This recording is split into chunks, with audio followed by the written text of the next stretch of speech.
Hi, I'm Tiffany Knox and co-owner of Five Knox Sounds Collective, and we are excited to bring you our first episode of Wet and Wonder. But before we do, I would love to give a shout out to America's Floor Source, AFS, here in Columbus, Ohio. They have allowed us the opportunity to actually film here, our podcast, at this wonderful showroom. And so AFS comes alongside of builders, and they work with other builders throughout Central Ohio that come together and put all of your creativity in a wonderful way to use. So not only from flooring, they actually have like kitchen. I was actually in the back checking out their showroom earlier, and I was like, oh, I need to tell my husband we need this fixture and that fixture and this flooring. It looks perfect. So if you are a builder or if you're somebody who is just interested in some of DIY, they have showrooms that you can come and check out off of Stelzer Road. So highly encourage you to come check out AFS. All right, so our first episode is all about you got engaged and now it's like, what now? What do you do, right? You're not sure. Well, we're here to help you. So for every couple, in a wedding, it can make or break a wedding if you don't have the right vendors. Right, absolutely. And so today we're going to talk about what are questions that you should ask your vendors. Yeah, super important. Yes. For me, I think the very first one that I would probably ask is like, is my date available? Yeah, right? Yeah, it's a big one. Because a lot of vendors book out like years in advance. It just really depends on their clientele and how busy they are. So it's really important to definitely check to see if they have availability first. And you think about it, so you first would probably want to start with a venue, right? So you would go and explore your venue because that's the biggest thing that you would want to kick off with is going and exploring a venue. And we'll share more about in an episode about what type of venue that you should go after depending on your style. So I think one of the things that we receive from a wedding planner and DJ, a collective team is, do you have my date available? And then do you have experience at that venue? Because I think that really matters as well. Sometimes I'm honest in conversations with our couples and I share with them, like, I may not have been to that venue, but I'm willing to go and check out that venue, have an idea of like not only the space, but the layout, like the capacity for people, especially as a wedding planner. I just want to make sure it's like they're making the right decisions too, and that we can really bring their vision to life. Absolutely. And from a videography standpoint, too, you would want to ask them if they've been at that venue, have they shot at that venue before, because I would already know what shots are best for different times of the day. And if not, then absolutely. Again, I like to go to rehearsals so I can make sure and plan out that everything is going to be accurate. Oh, I love that. So you do that if there's like a venue that you've never been to. Yes. You will go to that. Okay. Yeah. Yeah. Location scout always in case there's anything that comes up. So yes, I think that's so important too. How often do you go, like, what's that look like for a timing? Is it like 30 days out, 2 weeks out? What do you usually do? For when I check out the venue? Yes. Oh, I usually do it closer to the time of, because let's say your ceremony's outside, or depending on what time of day it is, the lighting changes, Oh, that's smart. Around the year, around the clock. So like definitely I try to do it like the week of. That way I know everything's going to be similar. And of course it's Ohio, so yes, weather, always weather. Yes. Yes.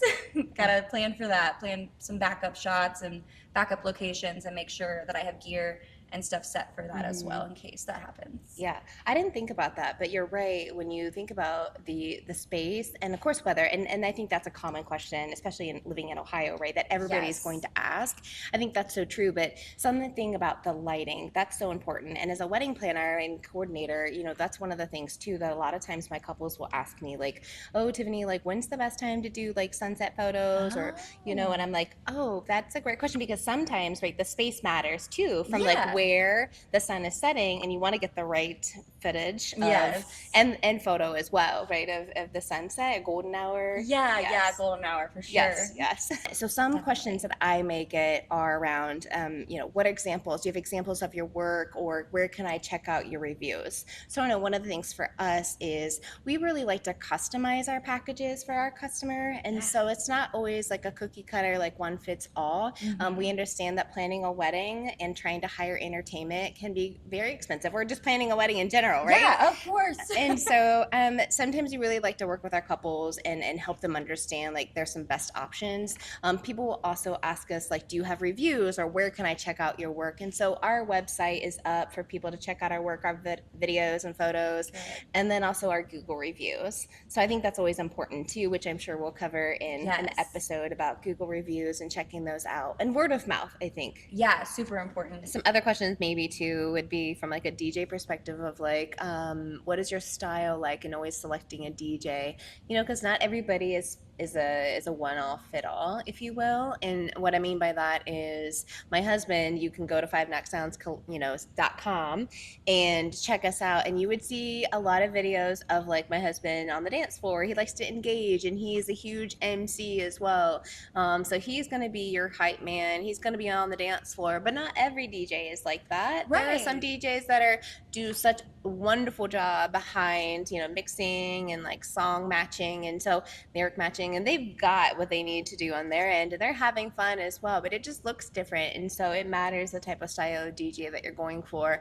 You know, questions like, will you play songs that I want to hear, or what type of genres do you play, or is it open style? You know, that's always important as well. Or do you play, let's say I have a couple who only want country, and so they've said to me like, oh, you know, will you play only country? Like, yes, you know, for us we will, but maybe some other DJs, you know, may not, just because that's not their style. Right. So it's always great to ask when you dive into a DJ of, you know, again, like, what is your style? Where can I see videos, you know, footage and Google reviews, etc., that will help you make those decisions when it comes to like a DJ. You know, some other questions that are great to ask would be, who's going to show up? So let's say you really love a vendor. One of the great questions you would want to ask is, will you be the one showing up, or will you be sending somebody else? Lucia, what are your thoughts on that? Yeah, it's huge for video too, because a lot of places are doing this now. The bigger people grow, the more they put other, you know, shooters on their team. And of course that helps, you know, with scheduling and everything. However, if you're looking at certain footage and you expect one thing, but then, you know, the person, it's a different person, you're going to get different talent. So you just want to make sure to clarify who is going to be the videographer. And if it's not going to be the person, your main contact for videography, then ask to see their work. If they have a portfolio, if they have a video on YouTube, anything of the person who's actually going to be shooting your wedding's work. Because I've seen and I've heard a lot of different things from people about their experiences, and you don't want to be let down for everything that you're putting into it. So yeah, another question I would always ask too is like, what is your cancellation policy? That's a good one that we may get sometimes. Or if something happens, right, we never like to talk about this as vendors ourselves. Right.